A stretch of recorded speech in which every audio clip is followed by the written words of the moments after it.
AITA for not letting my stepson move back in after he pranked me. I, 48M, have been married to my wife Karen, 45F, for 5 years. She has a son, Dylan, 22M, from a previous relationship. When Karen and I first got together, one of my biggest concerns was how my relationship with Dylan would play out. At the time, he was 17 and in high school, and let's just say he wasn't thrilled about his mom remarrying. It wasn't easy in the beginning. Dylan wasn't outright rude or mean, but he was distant. He'd roll his eyes when I tried to bond with him, would respond in one-word answers if I asked about his day, and would always find an excuse to leave the room when it was just the two of us. I understood. His dad wasn't in the picture much, and he probably felt like I was trying to replace him. But over time, I thought we'd made progress. I helped pay for his college tuition because I wanted him to succeed.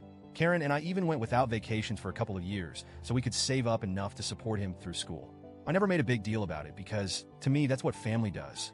When Dylan graduated this past spring, Karen and I were proud of him. He didn't have a job lined up yet, but that's pretty common for new grads these days. Karen and I agreed that he could move back in with us while he job hunted. We figured it'd be a few months tops. At first, things were fine. Dylan was mostly respectful. He kept to himself, but would join us for dinner sometimes. I didn't mind having him around, though I'll admit I was looking forward to getting the house back to ourselves eventually. Then about a month in, Dylan started hanging out with this new group of friends. I don't know much about them except for what he's told us, but apparently they're into pranks. Harmless fun, right? Or so I thought.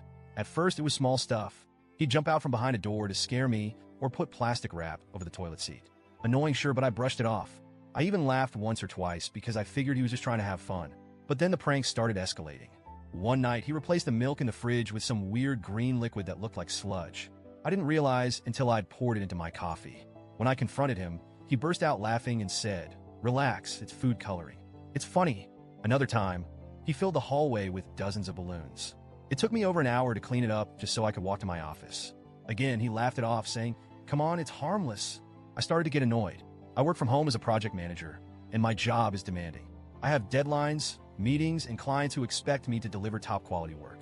I told Dylan that while I appreciated his sense of humor, I needed him to be more mindful of my space and time.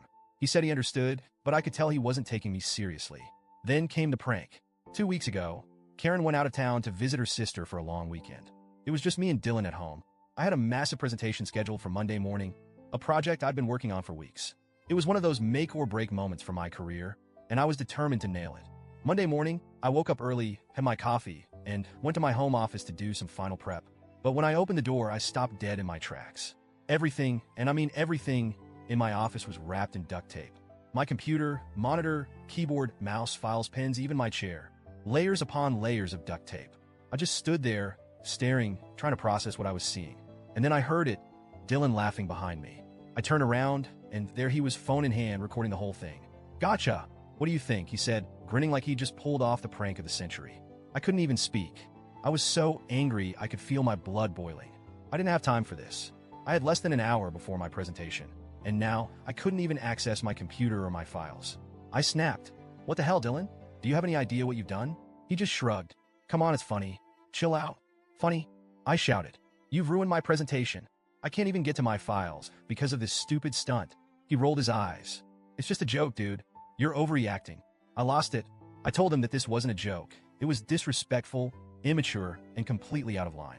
I spent the next 20 minutes frantically trying to cut through the tape. Some of my files were ruined, and I barely managed to pull together enough to scrape through the presentation. After the meeting, which didn't go well, by the way, I confronted Dylan again. I told him how much stress he'd caused me and how disrespected I felt. He just shrugged and said, "It's not that deep.